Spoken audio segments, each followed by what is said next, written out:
Hoje tudo isso aqui cachorro. Tanta claridade, no sombra, chegando ali. Bom dia. Ela fala.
Isso aqui, como vocês estão também, deu essa sexta-feira, assim.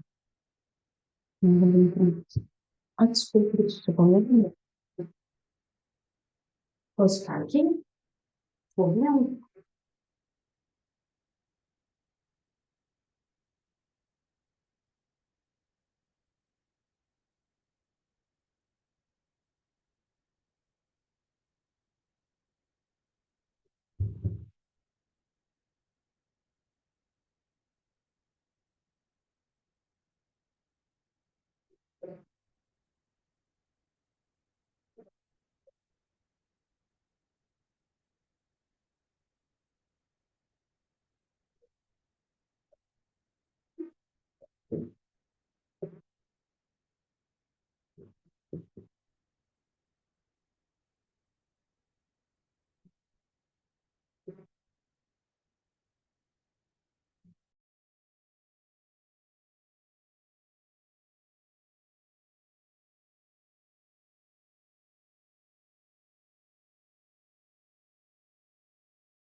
Oi, gente, bom dia, tudo bem?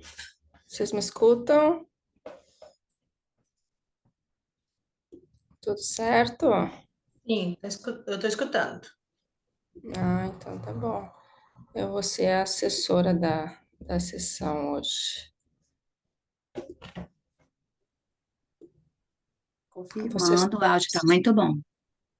Ah, então tá bom. São 4 trabalhos, é isso? Vamos ver aqui a ordem que eu tenho. Eu tenho o artigo Responsabilidade Fiscal, é um estudo comparativo na adequação dos municípios mineiros de Grande Porto à LRF.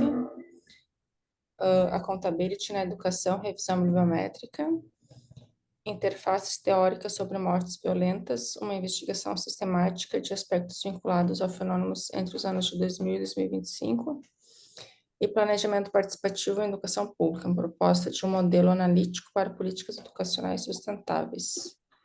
É isso? Confere, Gurias.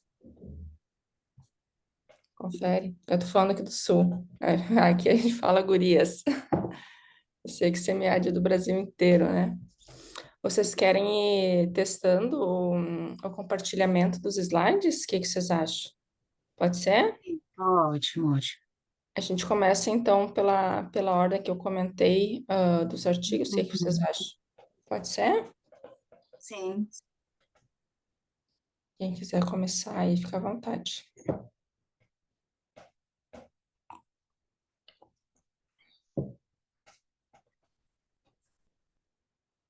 Tá aparecendo sim, só falta ampliar. Ele tá aparecendo pequenininho assim, né? Não é na tela cheia. Daí teria que clicar ali embaixo, do lado do menos, que daí fica grande. Roberta, a gente não tá te escutando, tá sem o áudio.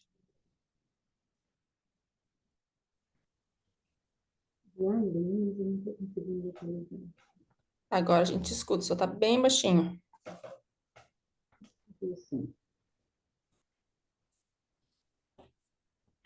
Lá embaixo, do lado do menos, ou clicar Ctrl F5 também dá. Do lado do menos tem uma telinha. Onde você estava com o mouse lá embaixo? Aí, também deu certinho. Aham. Eu não consigo visualizar vocês. Só teu som tá bem fraco, Roberta. Eu não estou conseguindo visualizar vocês. Tenta falar um pouquinho mais com a gente. A Eu gente... consigo visualizar vocês. Ah, sim, quando a gente amplia, coloca compartilhamento dos slides, realmente sai os nossos rostos, não tem problema, é assim mesmo. O próximo quer tentar o compartilhamento?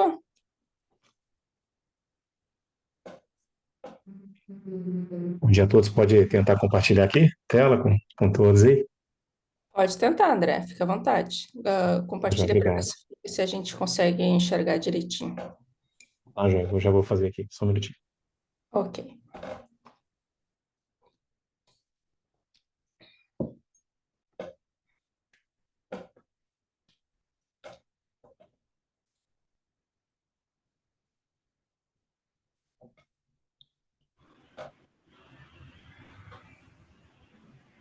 Aham.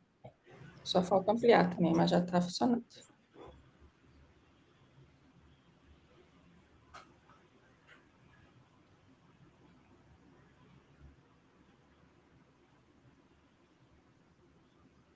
Certinho, André. Uhum. Certo, Vamos para o ampliação, aí eu saio para as colegas começarem? Isso, sai para outro testado aí, o compartilhamento. Pode ser? Tá, joia, eu vou fechar aqui. Tá, joia, eu aguardo. Ok, obrigada. Tem que sair. Próximo agora, não sei se é o José Silva ou Gliciane, quem gostaria de testar o compartilhamento. Bom dia, pode ser eu. Bom dia, obrigada, José. Vamos lá. Eu Tu abro a tem minha que, tela aqui.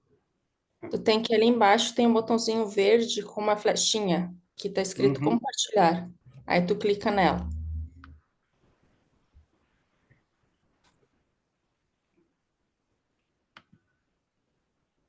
Vai ser aqui ou a janela? Aí você coloca os slides.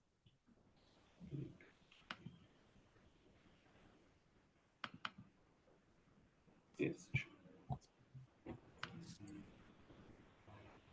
Este. Tá, tá preto para mim ainda, não tá aparecendo os slides. Parece só que você iniciou o compartilhamento da tela, mas não é os slides. Isso. Aqui para mim tá aparecendo. Agora sim. Agora tá aparecendo. Aham, deu certinho, José. Às vezes dá um delayzinho assim. Deu certinho. Obrigada. Você consegue agora sair do compartilhamento para outro colega conseguir testar o compartilhamento? Vou apertar aqui parar de compartilhar. Aí. Exatamente. Obrigada, José. Agora, a próxima. Vou fazer então, Mariane, o meu compartilhamento, tá bom? Vou entrar aqui.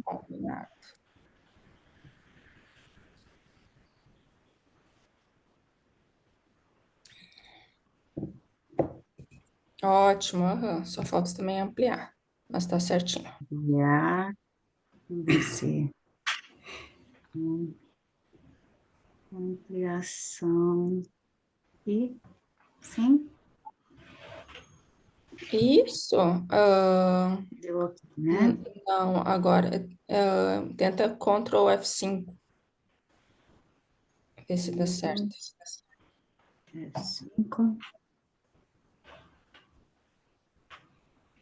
Ou ali embaixo, do lado do menos, também tem um que amplia.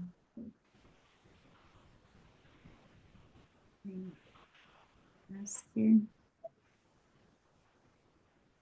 Não está passando a tela para vocês? Tá passando sim, Cleciane. Ela só não tá ampliada. Teria que clicar naquele botãozinho que tá do lado do menos ali embaixo. Aí, Aqui, né? exatamente. Sim? Deu certo? Às vezes ele demora um pouquinho. Para nós ainda não surtiu efeito.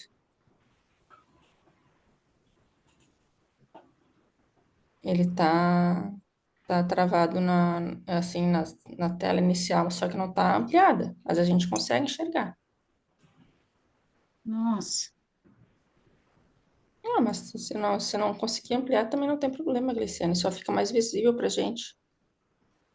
Você clicou nesse mouse, ele... Hum. Ampliou para você? Para mim aparece ele grande aqui na tela quando eu aperto nessa apresentação de slide, não é É, isso? exatamente, é aí mesmo.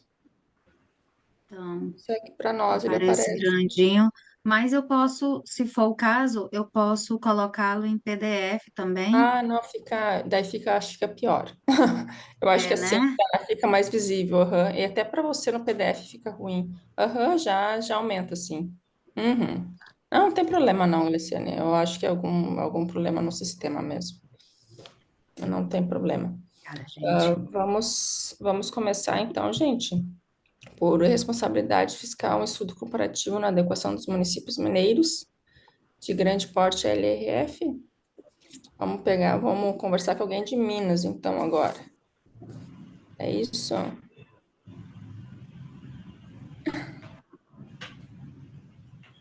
Quem que é o autor desse estudo? Eu e a Roberta. A Roberta tá com um som meio baixo, ela vai compartilhar o Ah, slide. A hora que ela for falar, se ficar baixinho, eu dou continuidade.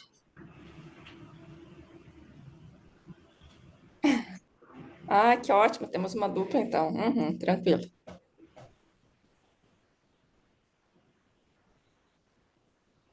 Vocês já estão visualizando? Estamos, só se você puder ampliar, fica mais nítido para nós, naquele botãozinho ali embaixo. Então, né?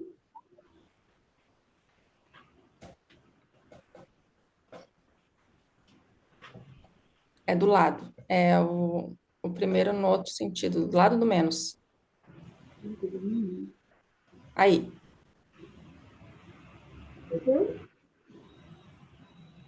Também não. Ah, agora deu. Deu certinho, Roberto. Tranquilo. Fiquem à vontade, meninas. Podem começar. Eu vou desligar meu microfone aqui. Vou apresentar. O nosso artigo, Responsabilidade Fiscal, é um estudo comparativo da adequação dos municípios mineiros de grande porte de 2006 a 2025. Governança, ação pública e políticas públicas. É a Roberta, né, Goulart Roberta Dias, e eu, a Massoli Silvelene. Pode passar, Roberta.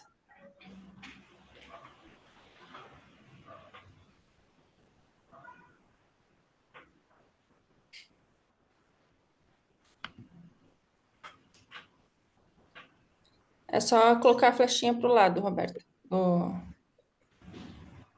teclado ali.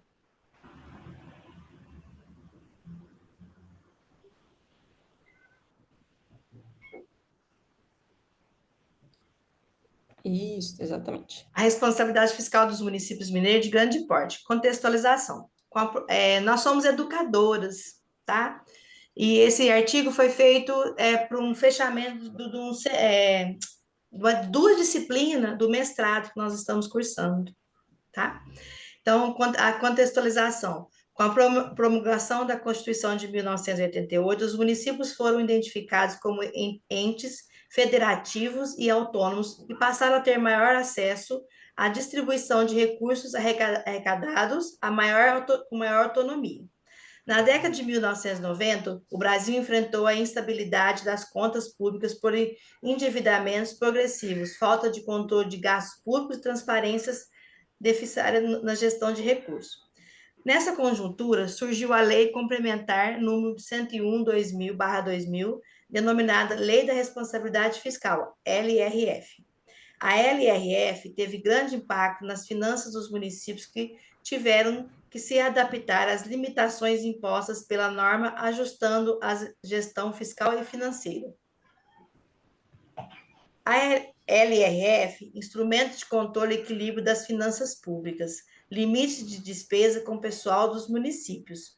Então, está lá, RSL, é limite total que poderia ser gasto, né? Com o executivo 54% e o legislativo 100%, totalizando um limite prudencial de 95%.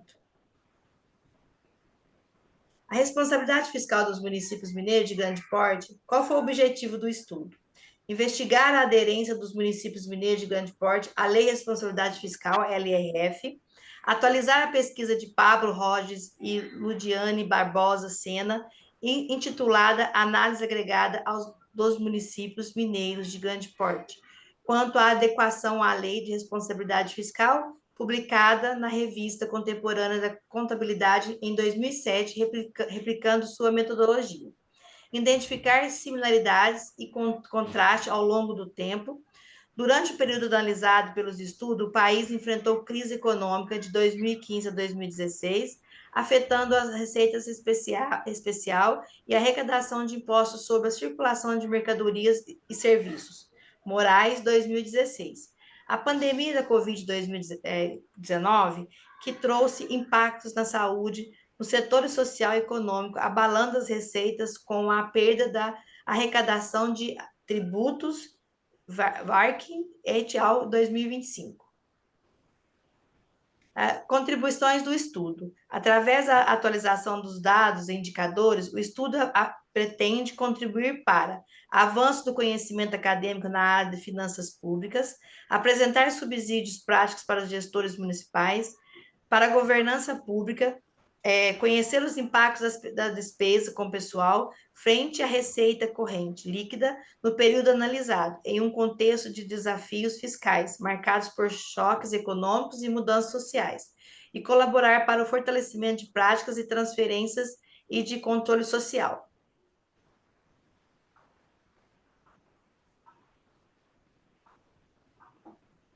A fundamentação teórica e os dados.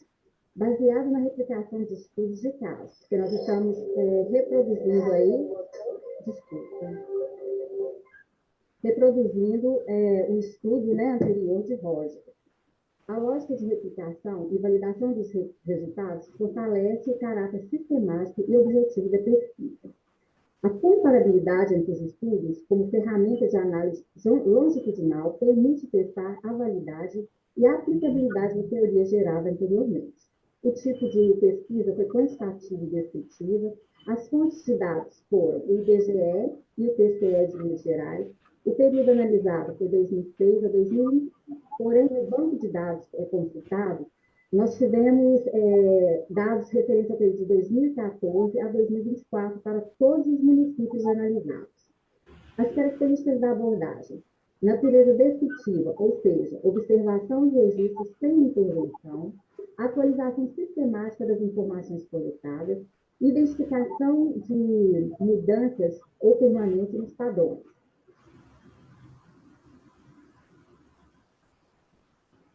Quadro comparativo. Nós trouxemos aqui algumas informações para que vocês visualizassem, né, o estudo anterior e o nosso estudo.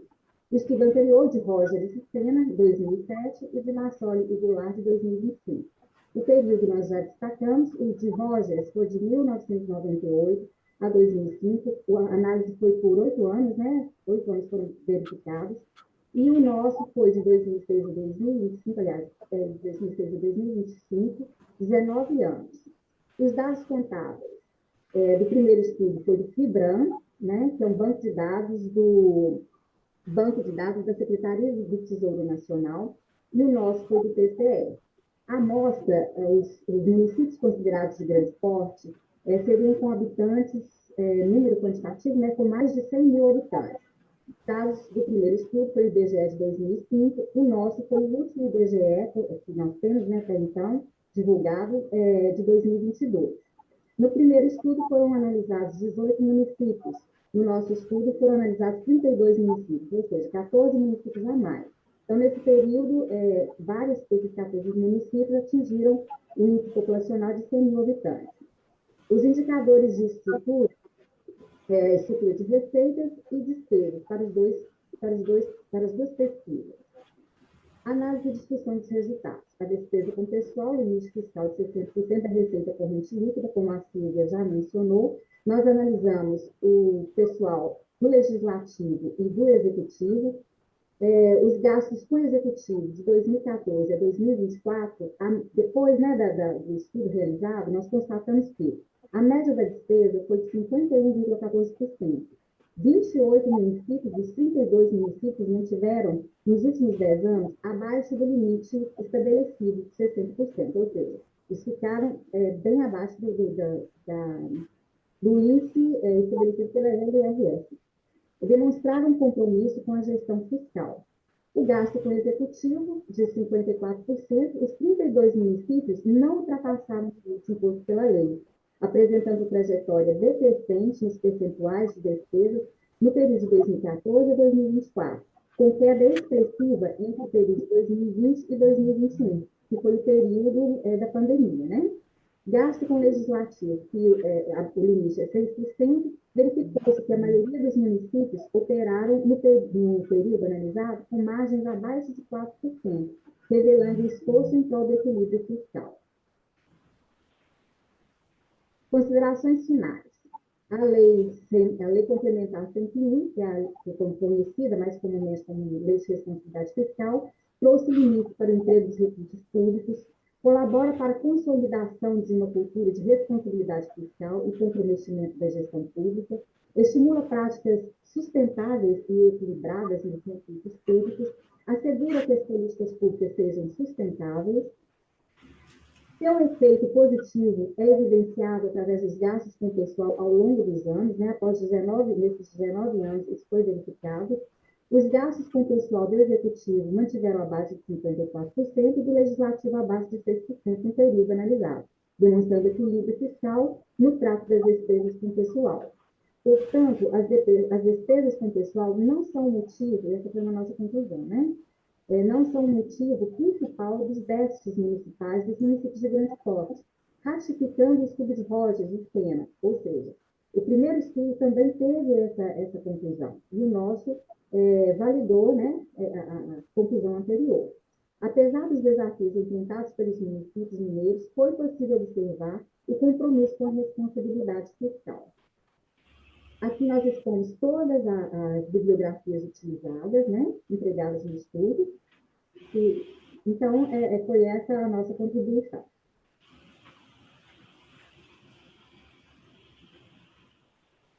Obrigada, Silvia, Roberta, muito bom. Eu fiquei com uma curiosidade, vocês são da área da pedagogia, né, pelo que eu entendi. Vocês tiveram uma disciplina relacionada a políticas públicas no curso de graduação, é isso? Como é que foi Não, que vocês entraram num seminário relacionado à administração, contabilidade? nós fazemos mestrado em Belo Ah, Horizonte e nós somos da área da educação. Mas o nosso mestrado é em administração, voltada para a educação. Então, o artigo foi feito as duas disciplinas.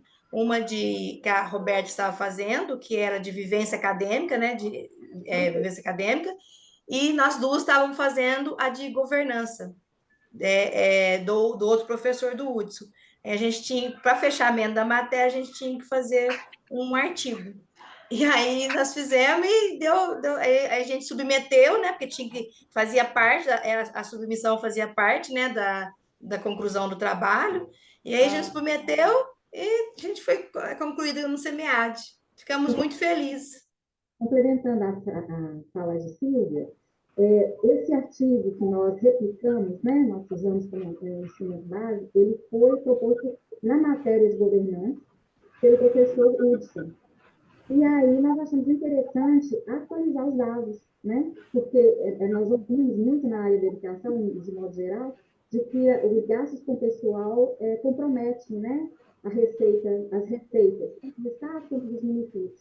E nós tivemos essa curiosidade em ver se realmente continua, se mantinha a conclusão do estudo anterior, ou se havia mudança. E nós verificamos que não é o motivo principal. sim, entendi, comprovou, né? Nossa, muito bom, meninas. Se encontraram duas áreas, né? As duas da pedagogia, as duas fazendo mestrado em administração. E que coisa boa que tiveram a disciplina de governança, ela é ótima, né? Dá um contexto geral relacionado a políticas. Muito bom, meninas. Eu consegui agora entender o contexto de vocês. Obrigada, meninas. Vamos para o próximo agora? Accountability na educação, revisão bibliométrica, é isso?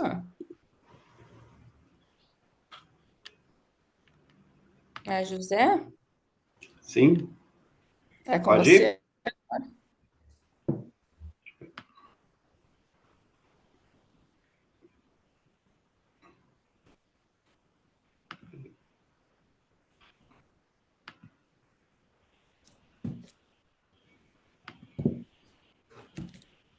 Fica à vontade, José. Naquele botãozinho verde ali embaixo, em compartilhar. Nesse, né? Isso aí, tá? Aham.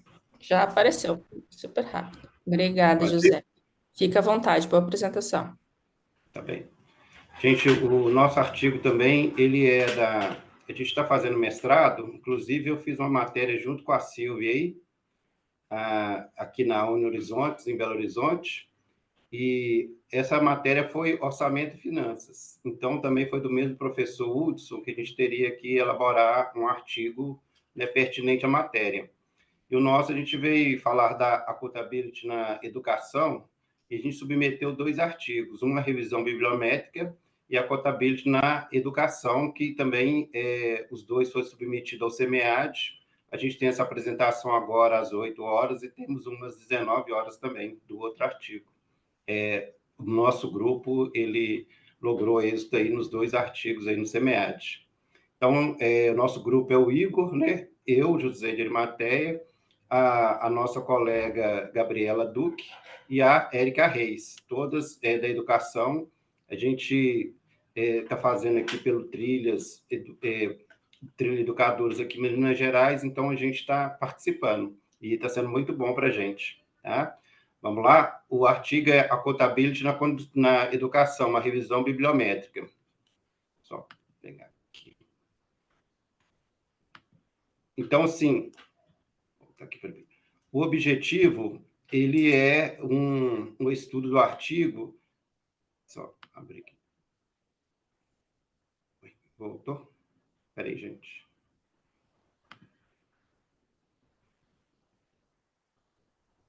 Estava certinho, José, estava ali no objetivo da pesquisa. Só que agora saiu, Ok, mas estava certinho. peguei. Isso.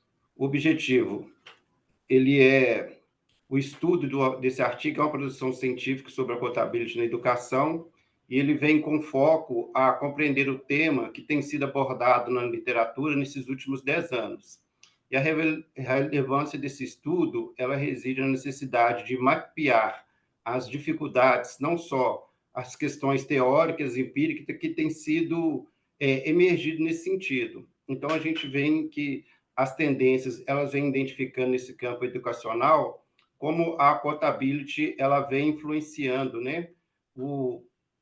Como ela vem influenciando o sistema que a gente vem olhando, tanto o IDEB como a Prova Brasil, como que os governantes, na questão da contabilidade, eles vêm lidando com isso. Então, o tema da pergunta, a pergunta central do nosso tema é a pergunta que vai nortear, né? Como a contabilidade na educação tem sido abordada na produção científica nacional e internacional nesses últimos 10 anos. E para responder essa questão, a gente estabeleceu como objetivo geral realizar uma revisão bibliométrica da literatura da contabilidade na educação, analisando as diferentes abordagens que tem dentro do conceito, não só educacional global, nacional, e os modelos que têm sido colocados em vários países, os impactos desses modelos na qualidade do ensino e no desempenho escolar, nas avaliações externas e na implementação da contabilidade. Então, a gente vê que os objetivos específicos, eles são, desse artigo, são identificar essas diferentes abordagens do conceito da contabilidade na educação, que está presente na literatura acadêmica. Então, a gente buscou analisar a evolução do conceito da contabilidade no contexto educacional global nacional, examinar os modelos de contabilidade implementados em contextos educacionais internacionais e nacionais e avaliar os impactos da contabilidade na qualidade do ensino e no desempenho escolar, investigando aí o papel tanto dos governantes como o papel das escolas na aplicação da Prova Brasil, no Enem, no SAEB e na implementação dessa política usando a contabilidade. Então, a gente vê que as suas diferentes abordagens, ela tem duas principais linhas que a gente olhou. A linha que é mais dura e a linha que é suave. Então, baseado nessa lógica, a gente pesquisou principalmente os países internacionais. A gente viu que lá nos Estados Unidos, por exemplo, quando eles implantaram e eles colocaram lá em 2015 a lei no Child Left Begging, em 2015 ela teve que ser substituída porque essa lei era muito dura. Ela colocava assim que as escolas elas tinham que, quando não atingir a meta, elas poderiam ser punidas com valores, elas poderiam ser punidas com fechamento, ela poderia ser punida onde os alunos poderiam ser transferidos e os professores eram muito pressionados a ter um resultado. Então, ela foi substituída por uma lei chamada ESSA, que veio flexibilizar essa parte dura da contabilidade, onde os professores, as instituições escolares, elas tinham uma responsabilidade ali de trazer um resultado junto aos alunos. Lá do outro, a gente foi olhar a Finlândia, aqui da parte suave, onde a Finlândia ela tem a escolaridade básica ali toda de graça, tanto a privada quanto a pública, ela é de graça. Os alunos eles têm refeições diárias, e aqueles que não conseguem ter um desenvolvimento, eles vão tendo ali um acompanhamento, são considerados especiais e vão tendo um acompanhamento.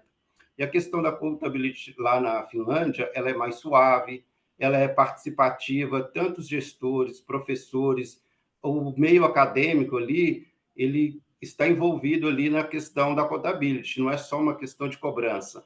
E eles vão mapeando, eles conseguem ali fazer, na questão dos alunos, um atendimento mais personalizado, individualizado, e eles vão tratando a questão da educação e da contabilidade, não só como era nos Estados Unidos, uma parte mais dura, mas uma parte mais flexível, onde os investimentos, o acompanhamento, o tempo para planejamento, eles são mais diferentes. Então, a parte suave, ela abrange aí o pessoal que está na Finlândia, tem um pessoal do Reino Unido, e esse modelo ele vem focando, né, a contabilidade mais suavizada, mais dinâmica. A gente vê que esse impacto da contabilidade no ensino de desempenho escolar, ele vem trazendo assim um impacto de implementação onde essas políticas, pelo menos aqui para nós no Brasil, ela possa ser mais contextualizada, mais conversada. A gente vê, por exemplo, agora, nesse período aqui em Minas Gerais, por exemplo, vamos dizer, que está o período da aplicação da prova do SAEB. E essa provinha do SAEB, ela vai influenciar lá no SAEB. Então, a gente viu que as escolas aqui em Minas Gerais teve um grande esforço do governo, no sentido que os alunos fossem preparados para esse momento dessa prova, que foi agora em outubro, e esse resultado dessa prova, que vai implicar lá nos indicadores, que eles possam mostrar uma realidade onde esses resultados poderiam ser tratados de forma a não questões de favorecimento ou desfavorecimento. Quem tivesse ali uma pontuação de 80% dos alunos dentro da sala de aula fazendo a prova, ganharia ali um mérito, uma bonificação. Mas, por outro lado, a gente vê que os alunos que estão em regiões mais distantes, as escolas que estão em locais mais difíceis, elas podem incorrer aí, vamos dizer, numa concorrência desleal, onde que nos grandes centros, onde tem os grandes investimentos, onde tem escolas mais estruturadas, elas podem ter um impacto melhor, em detrimento das outras que estão no interior e mais longe. Então, a gente vê que essa prestação de contas, no sentido financeiro, no sentido de estrutura, ela possa, sim, ou influenciar de uma forma em que a escolarização, o desenvolvimento dos alunos, seja na Prova Brasil, no IDEB, elas possam ser colocadas de forma em que esses alunos eles possam sentir o impacto dos investimentos, de uma escola mais bem estruturada, de professores mais bem preparados. E, com isso, vai ganhando a questão do meio educacional, que os alunos vão sendo mais bem preparados para a vida, para o mercado de trabalho, e esse impacto, ao invés de ser do lado duro, ele possa ser trabalhado de uma forma mais flexível. Os materiais que a gente usou para a pesquisa, ela adota, né, a abordagem bibliométrica, ela é qualitativa, e ela trouxe uma produção na educação desses últimos anos, e elas foram autorizadas de forma estratégica, fazendo um levantamento de dados junto aos grandes sites, né, ao meio acadêmico, como o Google Acadêmico, nos periódicos, e a gente trouxe aí a técnica de coleta, que ela foi uma pesquisa bibliográfica, a gente buscou nos periódicos da CAPES, em vários locais, na Cielo, Google Acadêmico, levantamentos. E a gente percebeu que artigos que falam da questão da contabilidade na educação, eles são muito poucos.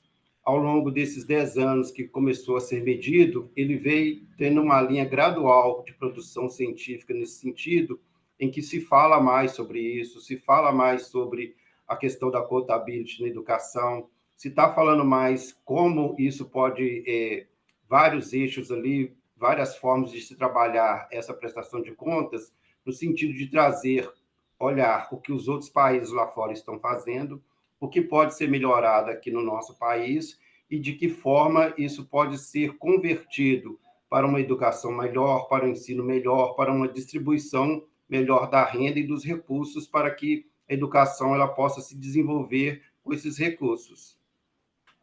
A gente viu que o resultado ele trouxe, sim, que ao longo do tempo, não só a questão do SAEB, né, que ela foi olhada, a questão da Prova Brasil, a questão do Enem, que também estamos aqui nesse período agora, né, nesse momento. No último domingo próximo teve a aplicação da primeira fase do Enem, onde as escolas estão se voltando para que os alunos eles possam ser incentivados a buscar ali o Enem, a buscar ali uma oportunidade, e esses índices, né, junto com a Accountability, a gente possa ver que os investimentos, aliado à educação, aliado à flexibilidade, aliado ali aos professores, aos educadores que estão lidando diretamente com esses alunos, possam trazer índices de crescimento e ali incentivar cada vez mais, não só a educação, mas que esses alunos eles possam ali buscar os seus caminhos. Então, a gente viu que o pessoal está falando mais, está havendo mais artigos, havendo mais trabalhos científicos voltados no sentido de falar mais sobre accountability. Esse foi o nosso artigo, as referências bibliográficas que nós utilizamos. Nós deixamos aqui nosso agradecimento. Obrigada, José. Muito boa. Quer dizer, que deu sorte de vocês caírem na mesma sessão, sendo da mesma universidade, fizeram a mesma disciplina, é isso? Sim. A gente está, a grade, né, ela engloba todas as disciplinas e a Silvia, comigo, ela foi da sala que a gente estudou sobre, com uma professora, a gente estudou mais sobre a questão de lidar com os conflitos de uma maneira mais diferente. Ah, muito bom, José. Qual é que era a disciplina mesmo? A minha era orçamento e finanças, com o professor Hudson, o mesmo professor que foi dela de governança. Esse professor aí gosta de botar vocês para trabalhar, né? Olha, muito bom esse professor. Eu vou ter que ficar amiga dele, vou colocar meus alunos para trabalhar assim também. Isso é Mas que bom, bom, porque faz parte para puxar a gente para o desenvolvimento, né? Fazer pesquisa, a exatamente. área da faculdade é sempre voltada para pesquisa, né? E isso é importante para a gente. Sim, com certeza. Você é da área de administração, graduado em administração? Eu sou graduado em Ciências Contábeis, Gestão Financeira e tenho pós-graduado em Contabilidade. Aí eu também dou aula. Olha, ótimo. Vocês são de qual universidade de BH? É Centro Universitário Uni Horizontes. Muito bom. É, é bom quando a gente tem um professor assim que incentiva vocês a pesquisar e além de pesquisar também participar de evento. Eu sempre digo que se vocês tiverem a oportunidade de participar de evento online ou presencial, é sempre muito bom, porque às vezes a gente fica focado dentro da nossa universidade e quando a gente participa de evento a gente consegue expandir e ter uma vivência de outras pesquisas que assim, a gente nem conhecia, né? Tinha um desconhecimento que a gente pode realmente estar pesquisando outros assuntos que a gente não, né, não tinha essa noção de como tem assuntos, umas temáticas que também a gente pode ter uma afinidade em querer pesquisar, né? É sempre É, muito bom.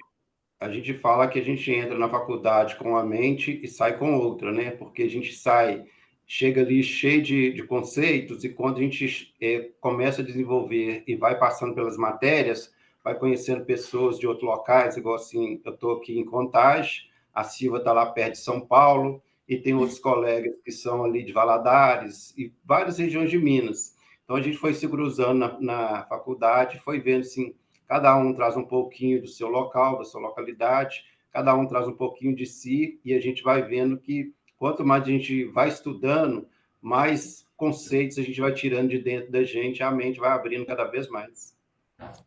É muito bom e compartilhando, né? Compartilhando conhecimento, isso é essencial, né, na área de educação. Verdade. Muito bom, obrigada, José. Eu vou pedir só para você parar o compartilhamento para outra colega conseguir compartilhar aí agora. Sim. Pode ser Agora, eu, Mariane? Posso é, compartilhar? interfaces teóricas, é com você? Não, não. Mariane, bom dia. A interface teórica sou eu, André. Posso compartilhar aqui? Claro, André, fica à vontade. Já vou compartilhar aqui. Só um minuto. Só o José não parou o compartilhamento. Ah, tá, joia. Eu Isso aguardo vai aqui. dar, né, interferência. Pelo menos para mim aparece ainda o slide do José.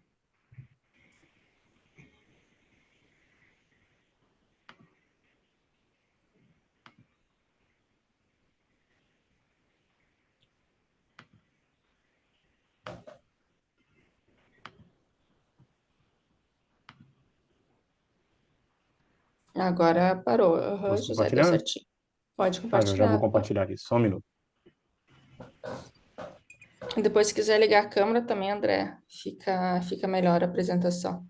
Ah, eu vou ligar aqui. Deixa eu começar o compartilhamento aqui. Só um minuto. Uhum, tranquilo.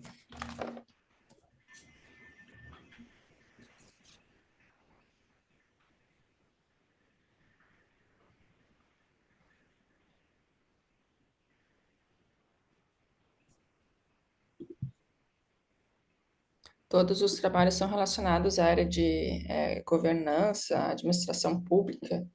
É um tema bastante vasto, né, que e está sendo bem alta, né? Bastante gente anda pesquisando essa temática relacionada à gestão Compartilhamento chegou. pública. O compartilhamento chegou para vocês aí? Ou ainda não? Ainda não, André. Chegou? Não, Não? Só um não. minuto aqui. Você clicou naquela flechinha ali em compartilhar?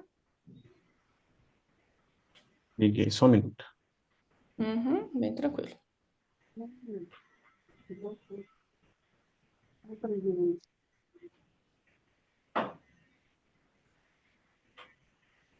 Cadê compartilhar?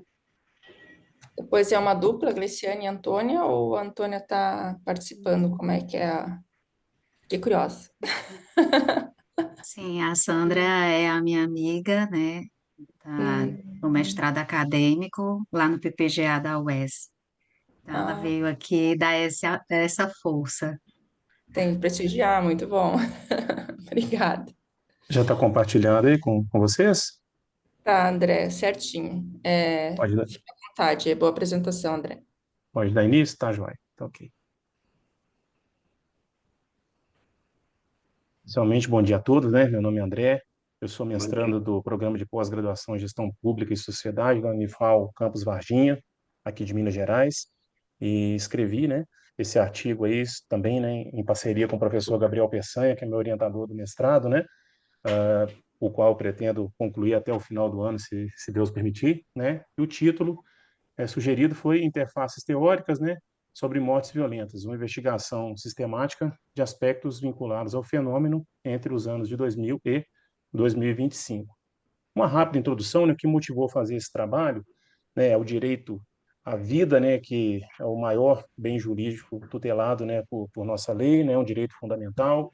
Ele é superestatal, né, e imprescindível para o desenvolvimento de toda a nossa sociedade, né? E dentro desse contexto, né, eu trouxe um pouco dessa análise também para a segurança pública no Brasil, fazendo algumas reflexões, né, uh, que ela tem, né, o crime de uma forma geral, né, inclusive as mortes violentas ocorridas no nosso território, eles têm um lastro, né, com as desigualdades econômicas, sociais, né, e perante isso, né, algumas políticas públicas são propostas para atenuar, né, essa incidência criminal, né, que de certa forma ela é complexa, né, ela está ligada a fatores econômicos, sociais, ela é multicausal, né, e ligada a vários fatores, né. Eu citei aqui as deficiências na infraestrutura urbana, no saneamento, né, em diversas áreas que podem impactar a incidência das mortes violentas, em especial no território brasileiro. Então, perante isso, foi feito proposta, né, uma pergunta de pesquisa, né? Qual o estado da arte, né,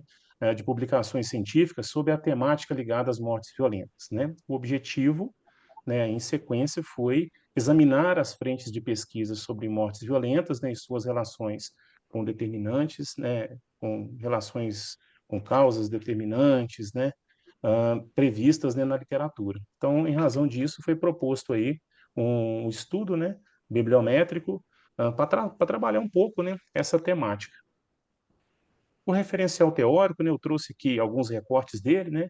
Nós temos aqui uma subdivisão, né, teórica, que é proposta aí por um estudo do Escritório das Nações Unidas, né, onde nós temos aí esse Instituto de Mortes Violentas, segmentado, né, em três frentes, né, suicídios, né, conflitos ligados à guerra e as mortes não ligados relacionados a conflitos de guerra, né. O recorte para esse trabalho, né, uh, gravitou ali em termos dos assassinatos em autodefesa, né, dos homicídios intencionais, né, e onde um recorte ainda maior foi feito, né, relacionado com esses homicídios intencionais, né, aquele que a pessoa tem intenção, né, de cometer o crime, né, relacionados a atividades criminosas, né, com motivações interpessoais e sociopolíticas, ou seja, essa aqui é o início, né, desse trabalho, dando esse panorama geral. Então, alguns conceitos, né, foram buscados alguns conceitos sobre mortes violentas, né, no nosso disponíveis, né, na literatura que disciplina o tema, né.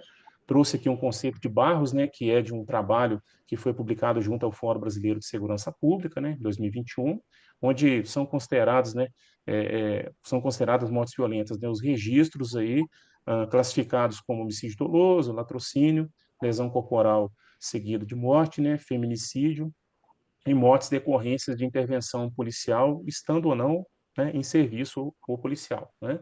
Esse conceito também é utilizado pela Secretaria de Estado de Justiça e de Segurança Pública de Minas Gerais, né, onde reverberou, de certa forma, esse conceito, né? Nós temos também outros parâmetros aí no documento formalizado pelo governo de Minas, né, onde o índice de mortes violentas ele mede o total de vítimas fatais, né, por um grupo de 100 mil habitantes, né? Esse conceito também é trabalhado de uma maneira mais amplificada por Eufrase em 2023, né? E também pelo Instituto Mineiro de Responsabilidade Social da Fundação João Pinheiro, que traz, né, um recorte ainda mais detalhado, né, mais detido, onde ele encara, né, ele traz a taxa de mortes por homicídio da população total, que é a razão entre o número de óbitos, né, e o número de habitantes de uma cidade multiplicados por 100 mil habitantes. A metodologia utilizada, né, foi uma análise da literatura nacional e internacional sobre esse tema, né, ligado às mortes violentas, né, onde aí foram trabalhadas, né, foram verificadas algumas questões ligadas a tendências, variáveis, fatores, determinantes, ou seja, justamente para dar uma visão mais panorâmica acerca dessa temática, tá? Foi adotada uma abordagem predominantemente quantitativa, né, por meio de um estudo bibliométrico da literatura, e foram utilizadas duas bases, né? Primeiro, a base Scopus, né, onde foi buscada a literatura de uma forma geral, né, inclusive a literatura internacional, né? E depois foi buscado uma base com publicações nacionais, né, em língua portuguesa pelo Google Scholar.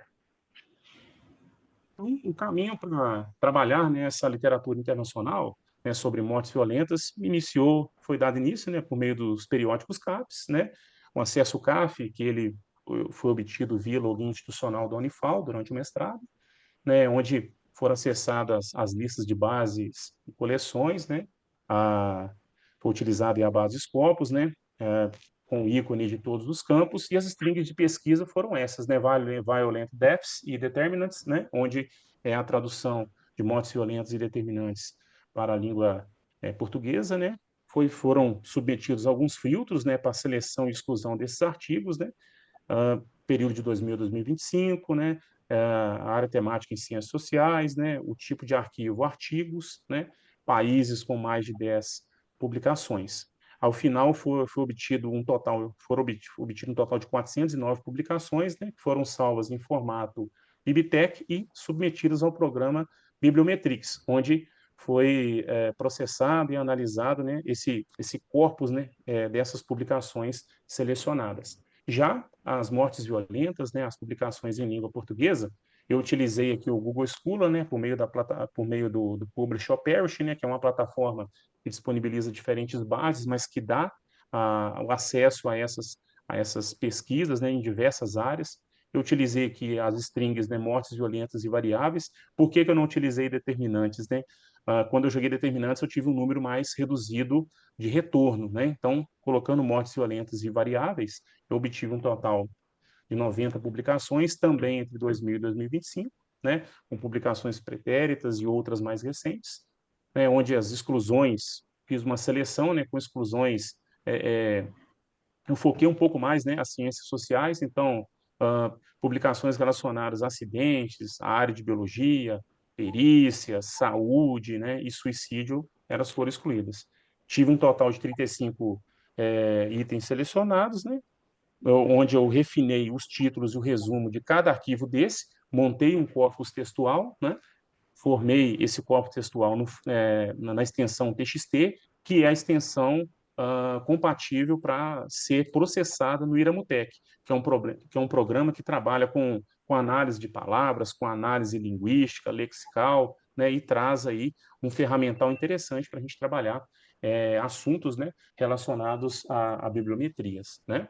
Então, alguns resultados aqui obtidos, né, durante essa pesquisa, nós temos aqui, né, uma publicação um resultado a partir da base Scopus, né, onde a partir aí da transição do ano de 2019 para o ano de 2020, nós temos um aumento das publicações, ou seja, é um tema de interesse recente, né, da comunidade acadêmica, né, e coincide também em boa parte o interesse com o período da pandemia, né, tem esse registro também atualizado, né, desse artigo produzido, que, né, alguns tópicos de tendência também, né, da base Scopus, né, onde nós temos aqui, por exemplo, né, entre os anos de 2000 e 2012, né, aqui os termos estão um pouco reduzidos, né, não sei se está dando para todos enxergarem, mas só fazer um resumo aqui, entre 2000 e 2012, né, as áreas mais destacadas aqui, né, são saúde, né, educação e aspectos sociais.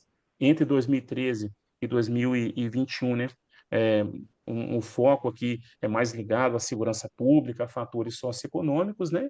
E no final, né, entre 2022 e 2025, nós temos aí um enfoque maior em relações raciais, em questões relacionadas à etnia e também questões ligadas à renda, né? Esses foram alguns dos resultados obtidos na base Scopus por meio do programa Bibliometrix. Já aqui o último, né? Só destacar aqui que essas publicações, né, as maiores citações, as maiores referências aos países na temática ligada às mortes violentas são os Estados Unidos, né, com quase 7.000 citações, e o Reino Unido, na sequência, né, com quase 570 publicações, né, seguidos aí da Geórgia, Canadá, Espanha, Alemanha, o Brasil com 176 citações das publicações selecionadas, acompanhados aí de China, Austrália e México, né, com um número mais reduzido.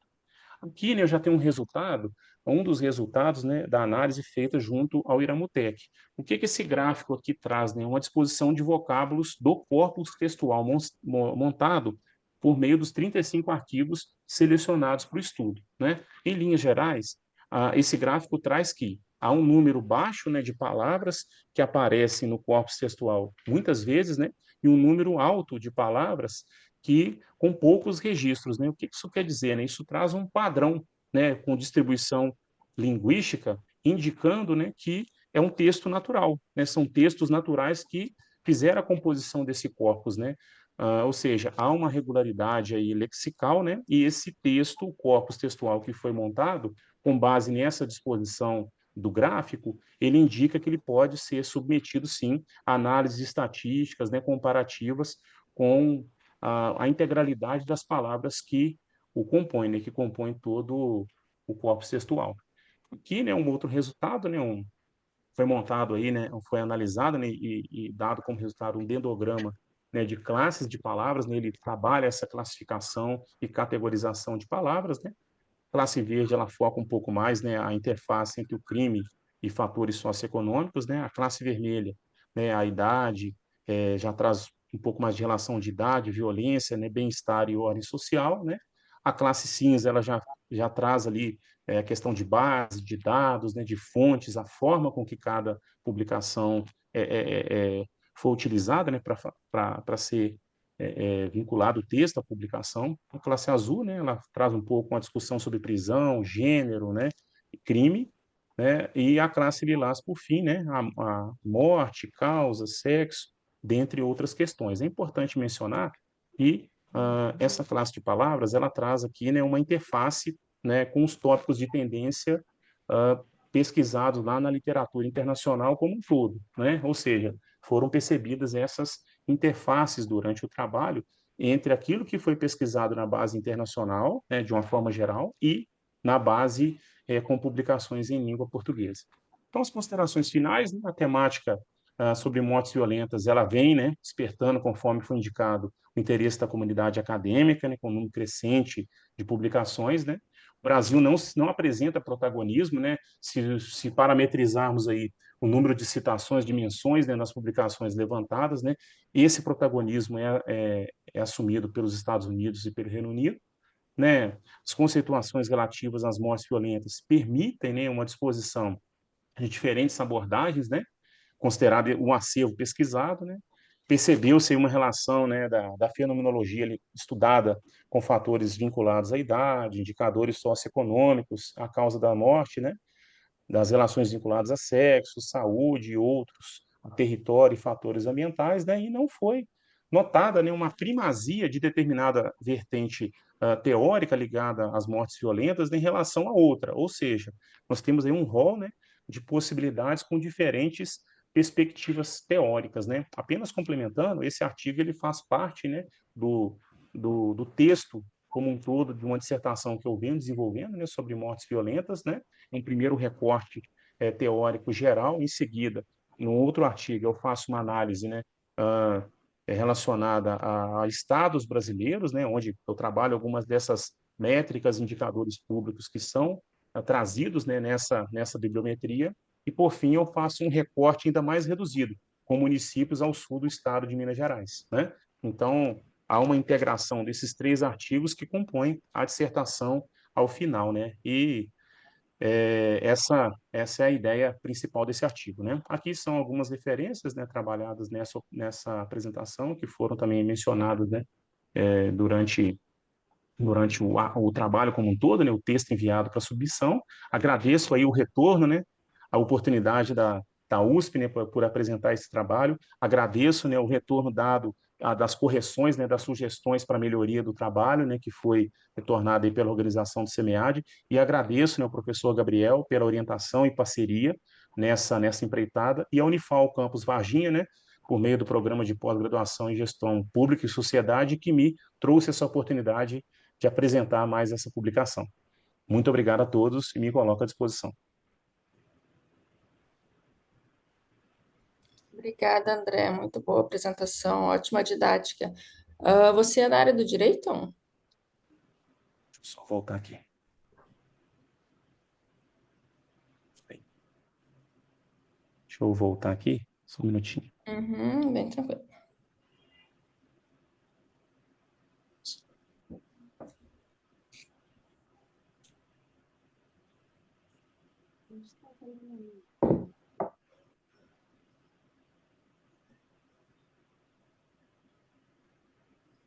Uhum, deu certo, André. Parou Tudo certo compartilhando. aqui? Não, tá. Eu Uhum. sou, eu sou da área de segurança pública, né?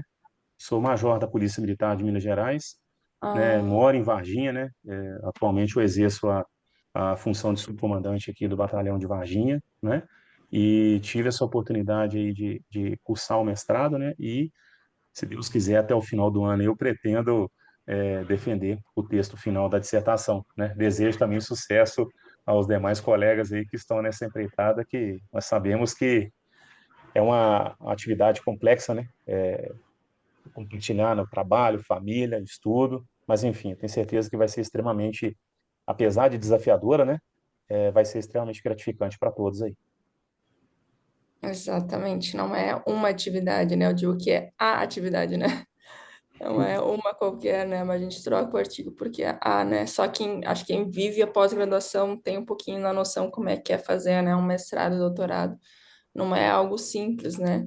Mas é um desafio, né? Que bom que você, mesmo trabalhando, né? Conseguiu ter essa experiência de estar participando da pós-graduação. Eu achei, assim, fantástico o teu trabalho, muito desafiador, porque você não seguiu, assim, somente uma linha, né, assim, considerando um referencial teórico, você puxou, né, o que é considerado uma morte violenta. Você teve um arcabouço teórico, assim, bastante grande, que conseguiu, assim, nos resultados, fazer uma distinção, né, foi uma morte violenta relacionada a isso, relacionada à saúde, relacionada à educação, problemas, enfim, sociais, né? Então, eu acho que você pode até desenvolver outros artigos com base nesse, assim, mais específicos. Você pode até fazer uma bifurcação, né? É muito Sim. bom. A sua dissertação relacionada a esse tema? Sim, é relacionado às mortes violentas, né? E aí nos outros dois artigos que já fiz, já submeti para publicação também. Eles estou naquela fase de ajuste final ali, né? Das correções da banca após o exame de qualificação e pretendo deixá-la formatada para apresentar, se Deus quiser, até o final desse ano. É um desafio que eu mesmo me coloquei como meta, né, para tentar finalizar esse ano ainda. Sim, muito bom, André. Eu me coloco à disposição, tanto para o André quanto para os outros participantes, né, para futuras pesquisas, participação de banca. Eu leciono aqui na Universidade Federal do Rio Grande do Sul, na área de administração pública, é um curso de gestão pública, então eu tenho bastante afinidade relacionada, assim, ao curso, né, de administração pública. Meu mestrado foi em gestão pública, já fui servidora, mas eu tenho não sei se é uma vocação, mas tenho uma vontade muito grande de trabalhar a área acadêmica. Mas, enfim, vamos para o próximo trabalho aí, que eu não quero me estender muito, que senão, professor, a gente começa a falar e não para mais, né? Falta da Gleiciane, né, e da Antônia, é isso? Bom, falta o meu trabalho, gente. Bom dia, eu vou aqui tentar compartilhar. A Sandra está aqui, é minha colega de mestrado, PPGA-US, ela veio aqui dar uma força nessa apresentação. Vocês, por favor, podem me dizer se está espelhando adequadamente. Tá indo para o compartilhamento, aham. Deu certinho, só não fica a tela cheia, mas tá bem grande, tá bem nítido, Gleiciane. Se você quiser começar, fica à vontade. Então, é um prazer estar aqui hoje, né, apresentando esse artigo. Quero agradecer a participação. O nosso tema é o planejamento participativo em educação pública, onde a gente tem a proposta de um modelo analítico para políticas educacionais sustentáveis, né? Eu sou Gleice Vane, né? Sou mestranda em administração pelo PPGA-US. Estou aqui também, né, representando a professora Adriana Teixeira Bastos. Ela é minha orientadora, nesse PPGA e por questões de saúde ela não pôde estar aqui junto, participando desse momento. Então, né, nós vamos aí iniciar nesse processo de contextualização, trazendo, né, o nosso fenômeno em específico, que é a participação, né?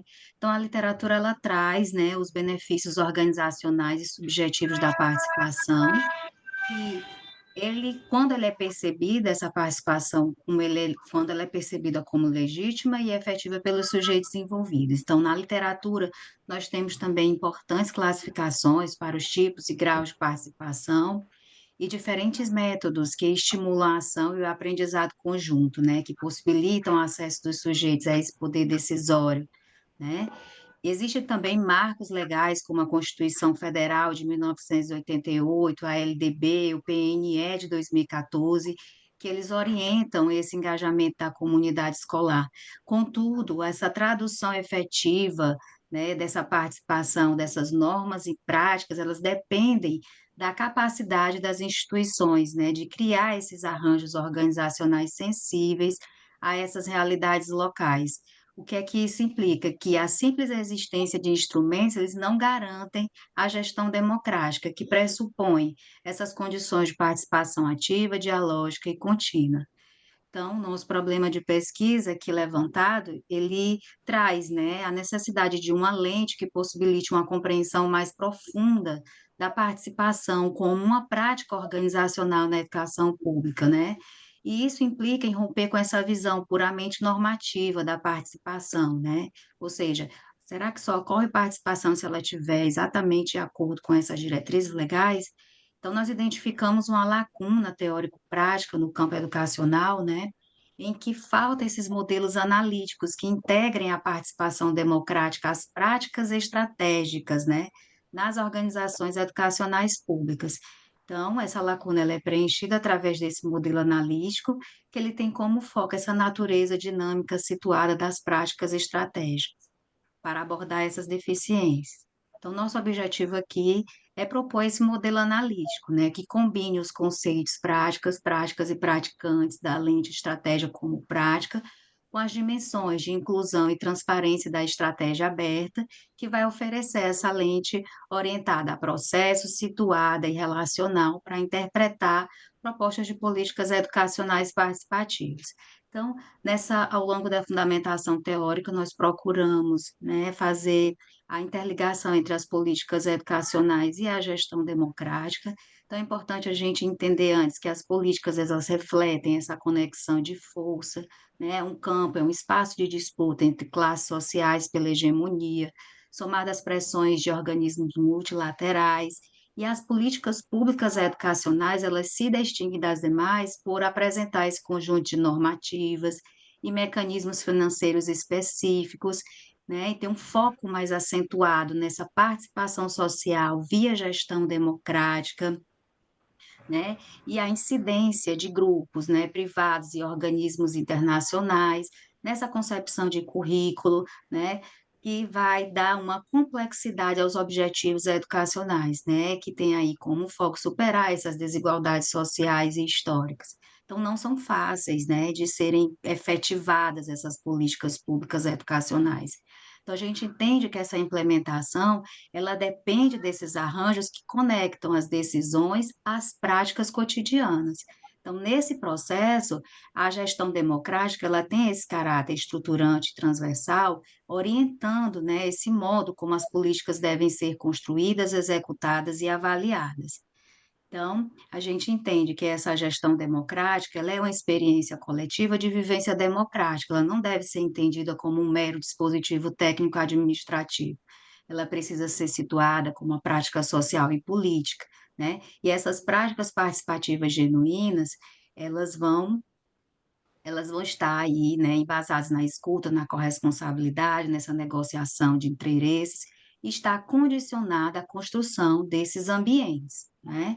Então, nós temos aí estudos como Borg, Gregolo e Arzer, né, que já evidenciam, né, que quando há essa participação, há uma maior coerência entre as decisões e as necessidades do cotidiano. Então, apesar dessas contribuições teóricas, normativas e empíricas, ainda prevalecem nas análises modelos prescritivos. Então, na lente da estratégia como prática, né, ela rompe com essa abordagem tradicional da estratégia, né, como algo que é elaborado pelos estrategistas, né, a alta cúpula.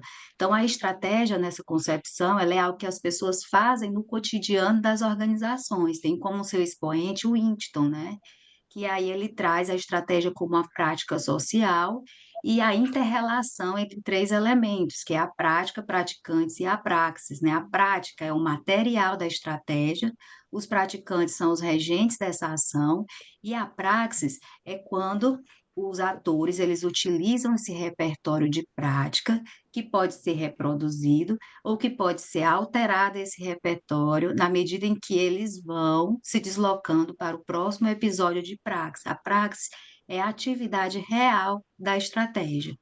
A estratégia aberta também traz a contribuição nas suas dimensões, que é a inclusão e a transparência.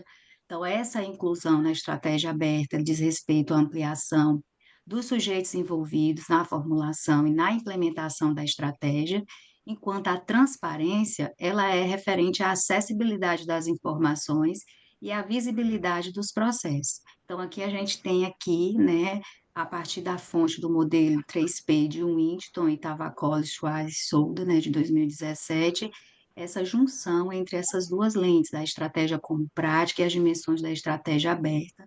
No núcleo central, nós temos os conceitos, né, praticantes, praxis, e conjunto de praxis, que é o cerne, né, da SASP, da estratégia como prática, e esse núcleo está envolto dessas dimensões, né, que são a inclusão e a transparência.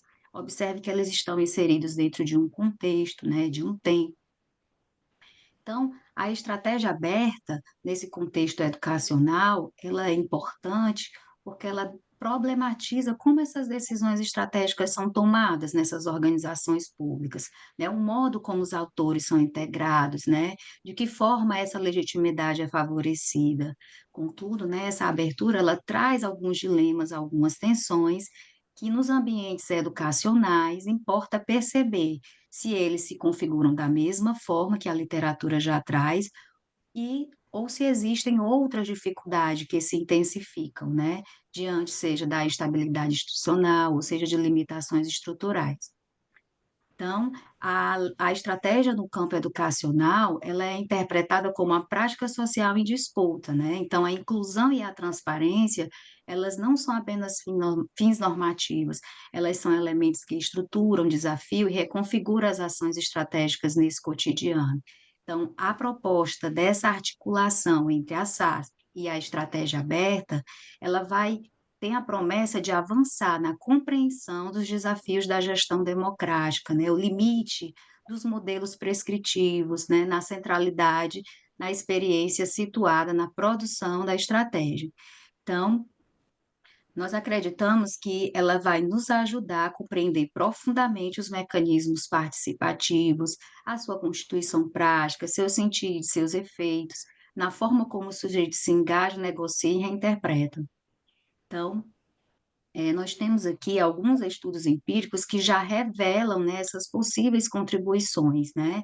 Então, aqui nós temos os estudos de Jensen e Osten, né, que fala que foi evidenciado, né, a construção coletiva de sentido, né, nesse alinhamento das ações estratégicas. Oliveira e Schultz, né, já destacam que essa formulação conjunta favorece a incorporação de valores como autogestão e corresponsabilidade.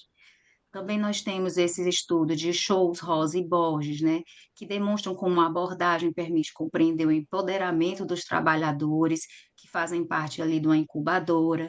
Já Salmon, de 2024, ele faz, né, uma análise de discurso a partir de documentos estratégicos e ele, dentro desse vocabulário técnico é utilizado, ele busca perceber a influência que esses sentidos têm e são incutidos nessas ações nas instituições de ensino superior. Então, a metodologia empregada nesse estudo, né, se trata de uma pesquisa exploratória, abordagem qualitativa.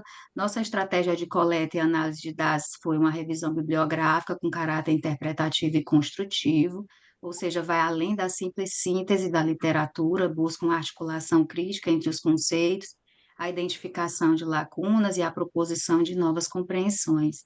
Então, nós partimos desse mapeamento das produções científicas, né, pelo portal de periódico da CAPES. O recorte foi dos anos de 2010 a 2024. Nós utilizamos operadores booleanos e descritores em português e inglês. Identificamos a aderência, né, explícita à abordagem SASP em contextos organizacionais não capitalistas, e disso resultou 21 artigos.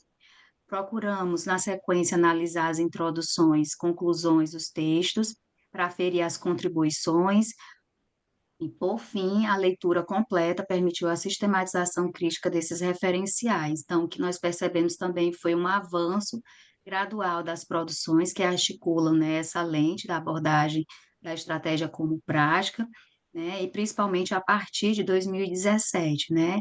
Então, nós tivemos 2 trabalhos com foco explícito em instituições públicas e organizações solidárias.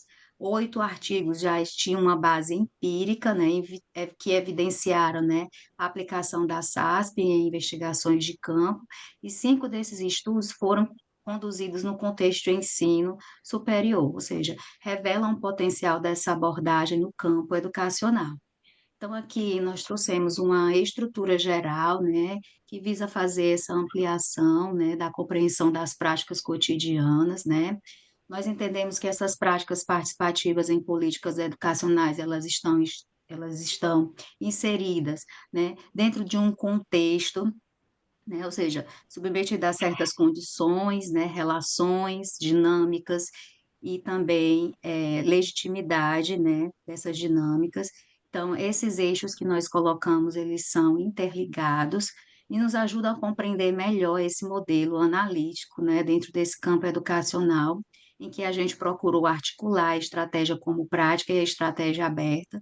Então, na parte superior, nós temos os praticantes, né, os agentes externos e internos, nós colocamos aqui, no caso, as escolas, né, na parte inferior, nós temos o conjunto de práticas, e aí nós fizemos uma adaptação para que esse modelo analítico ficasse coerente epistemologicamente, sustentando aqui no conjunto de práticas, as práticas estratégicas, e ao centro, né, nessa interface entre praticantes e as práticas, nós temos episódios de práticas, de praxis, que é a atividade real da estratégia, ela não acontece de forma linear, mas é contínua, e aqui, né, logo acima do conjunto de práticas, nós temos posicionadas duas dimensões da estratégia aberta, a inclusão e a transparência.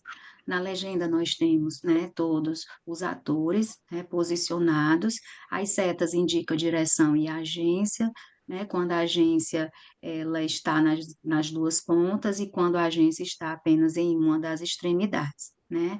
Esse modelo ele foi baseado, né, conforme o framework 3P de Winston, né, Tavakoli, Schweizer e Scholder, né, para os propósitos da pesquisa. Então, do ponto de vista teórico, né, esse modelo, né, nos permite interpretar os modos pelos quais os sujeitos constroem sentidos, exercem agência e reorganizam as práticas institucionais. No plano prático, as dimensões da inclusão e transparência, né, como elementos transversais, eles permitem interpretar práticas organizativas democráticas. Então, é uma contribuição de natureza teórico-conceitual, então demanda validação empírica. Então, eu faço aí o convite a todos que estão aqui presentes, né, também, para utilizarem o modelo, para que a gente possa avaliar a sua capacidade explicativa juntos, né? Então, eles podem, né, têm a capacidade de verificar a capacidade de iluminar tanto as potencialidades quanto as contradições inerentes a esses processos, né, participativos, né. Novos estudos também poderão aprofundar a análise sobre os desafios e as resistências enfrentadas na institucionalização de práticas participativas, né, e contribuir para o aprimoramento contínuo da gestão democrática da educação pública. Né, eu fiz aqui um QR Code para as nossas referências bibliográficas e gostaria mais uma vez de agradecer a oportunidade de apresentar aqui esse trabalho.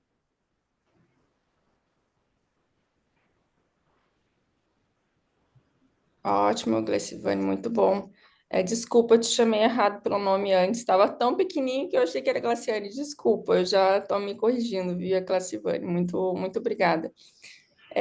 Se tu quiser compartilhar novamente, porque assim, eu não quis te atrapalhar, mas para os futuros trabalhos, pelo menos para mim, não sei para os outros colegas, não aparecia, só apareceu o primeiro slide e depois o último com o QR Code das referências. Não, quando você clicava em compartilhar, ele não ia para os outros slides. É só para um futuro evento que você for participar, que seja no Zoom também. É sempre uma aprendizagem, né? A gente nunca sabe tudo, inclusive o Zoom, assim, eu não tenho uma familiaridade, a gente não usa com tanta frequência, geralmente eu Meet, pelo menos eu, né? Agora tá compartilhando. Foi em fundamentação teórica. Tenta clicar com o teclado assim pro lado, ver se ele vai.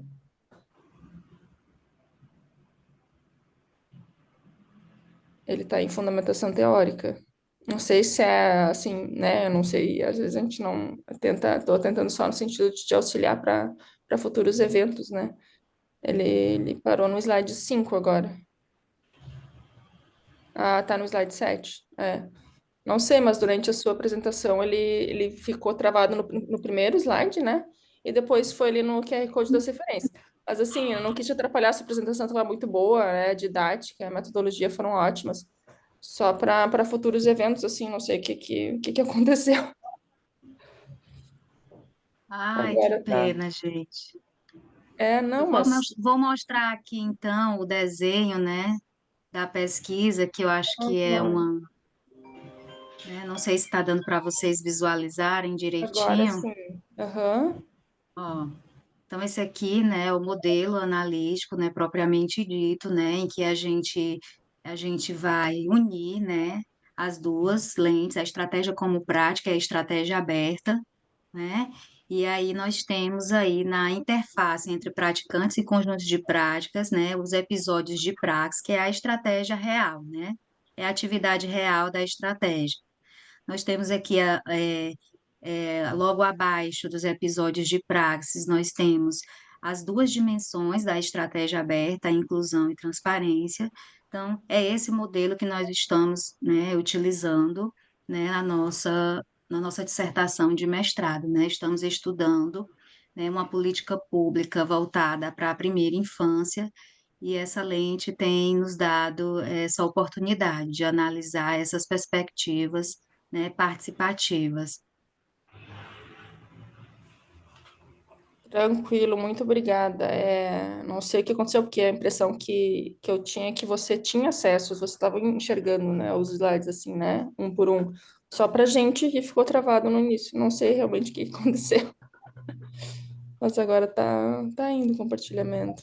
Eu não sei se foi por essa questão de ele não estar em tela cheia, talvez seja isso, que ele não conseguiu ampliar. Depois você tenta, né, talvez com o Meet, com algum colega, em colocar em tela cheia, ver alguma questão que esteja afetando esse compartilhamento maior, né? É exatamente aí. Eu não sei o que aconteceu, que ele não fica maior, né? Mas é exatamente nesse botão aí Aqui, né? É, exatamente aí. Volta para o início, mas não.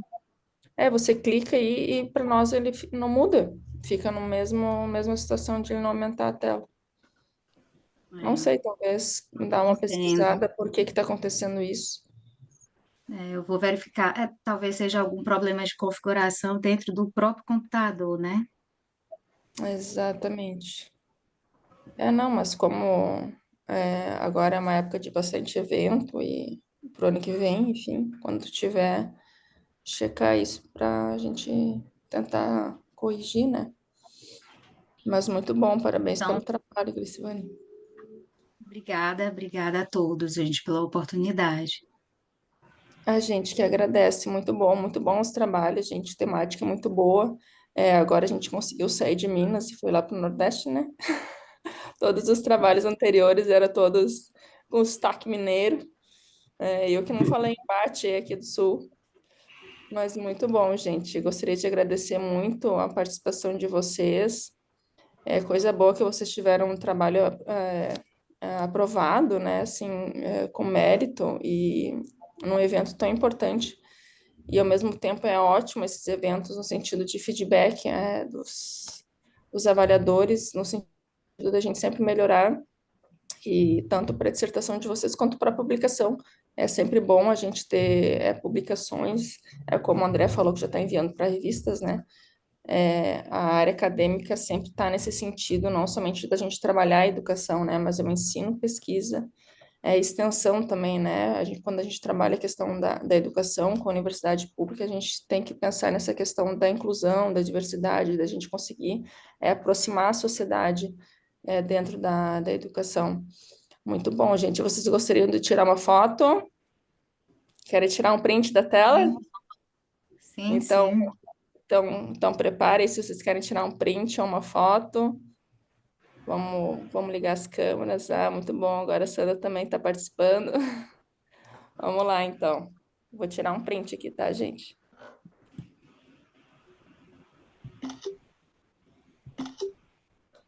Muito bom, fique à vontade. Eu vou. Onde é que está o chat aqui? Vamos ver se eu também me acho nisso aqui. Queria compartilhar com vocês o meu e-mail. Caso vocês queiram trabalhar em alguma pesquisa, participar de alguma banca, eu fico à vontade, gente. Será um prazer aí estar compartilhando experiência, outras vivências. É sempre bom a gente ter essa troca, né? A gente está sempre em processo de aprendizagem. Muito bom, gente. Muito obrigada. Alguém gostaria de fazer alguma contribuição, alguma colocação? Também te agradecer. Só gostaria de agradecer mesmo a oportunidade, primeira vez participando de um congresso assim, numa dimensão dessa, e agradecer, né, o pessoal da União Horizonte, os professores, os colegas de turma que está apoiando o trabalho, e às 19 horas teremos outro. Olha só, não basta ter teve 2 trabalhos aprovados, coisa boa, É sinal que bom, está bastante participativo dentro da universidade. verdade. Maria também já agradeceu a oportunidade e justificar que a Silvia Pesquisa sair um pouco mais cedo, porque ela está trabalhando na escola. Então, ela tem que deixar os alunos lá para vir participar da nossa apresentação. Agradeço demais aí, né, a participação na universidade e parabenizar os colegas pelos trabalhos maravilhosos que foram apresentados. Obrigada, Roberta.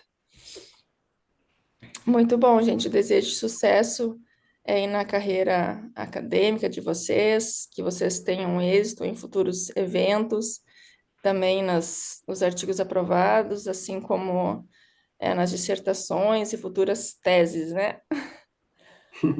Certo, gente. E não se desesperem, gente. Todo mundo passa por isso e quando chega no final, a gente já pensa na próxima. É sempre assim, né? É sempre uma escadinha, né? Quando a gente está chegando no final, a gente já está pensando na futura pós-graduação, né? Verdade. Certo, gente. Sucesso para vocês. Obrigada pela participação. Obrigado. Obrigada, gente. Obrigado. Tchau, Até gente. mais. Tchau, Tchau. gente. Tchau, tchau. Tchau, tchau. Até Até a mais. próxima.